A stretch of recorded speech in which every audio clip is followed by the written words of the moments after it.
Hi there, my name is Cindy James. Welcome to my Encaustic art studio. I thought I would do a quick tool talk video, and one of the things I get asked about probably most frequently, I think, is which brushes that I use.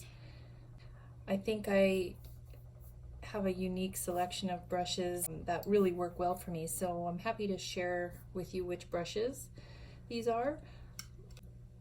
I get asked about this one a lot. This is a 4-inch brush by Noble. It's a natural bristle brush, and it fits really well in my pans. I really love this brush. This one's just warming up, so it's kind of stuck on here, but I use these mini loaf pans for painting, and they just sit in there really well, and because they're a short handle, I'm not knocking them around as much as I would if it was a really long handle. This brush also comes in a 6-inch size, and I do use these when I work on larger paintings. The short bristle is really nice. Great brushes. They last a long time.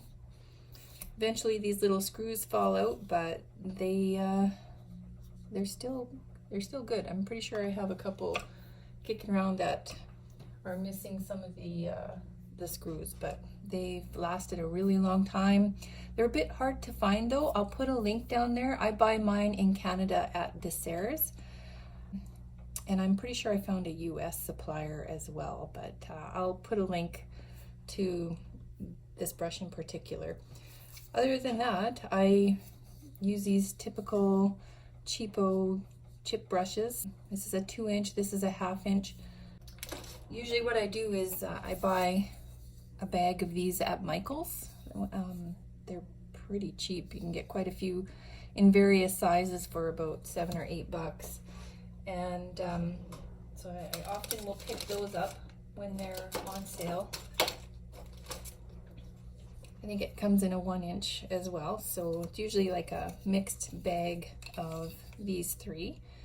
So I usually get those at Michael's. I'll see if I can link those as well. And I often get asked about these blue brushes here. This is a Princeton Select.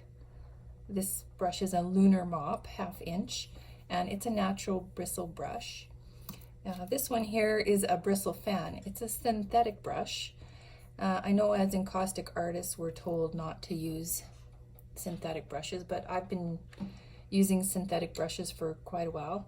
This is a lunar mop here after some time. It's not too fluffy anymore. Yes, it is a lunar mop. In fact, the color is even a little different. This one here is a flat wash. Once again, it's a synthetic brush, and it works just fine. I have melted these synthetic brushes if my palette is really hot. I've had a couple of palettes that overheated and melted my brush, but I work generally around the 150-degree range, so it's not too hot for these. Over time, they do get pretty broken down. This is a good example here.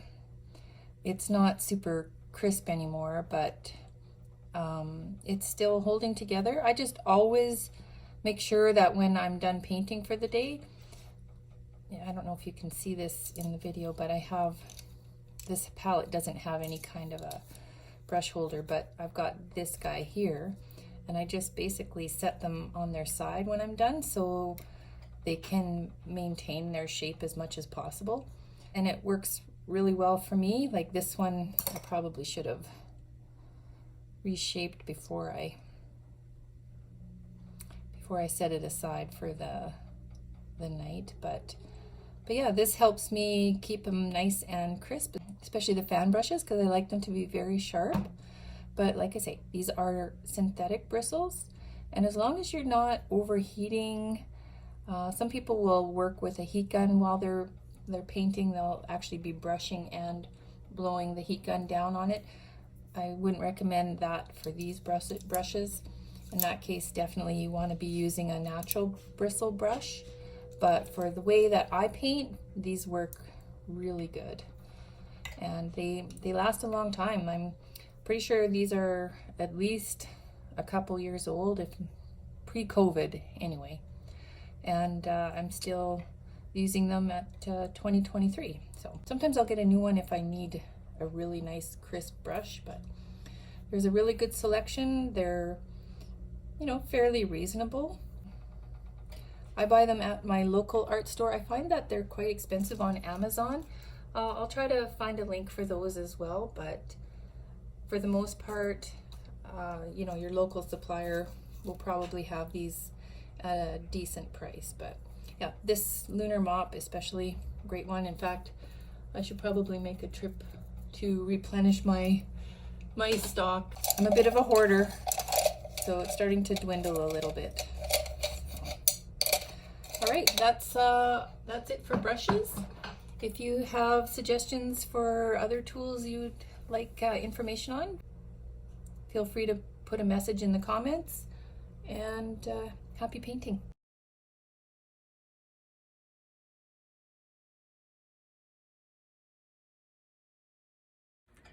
Thanks for joining me today. I hope this was helpful. As they say, please like and subscribe. See you next time.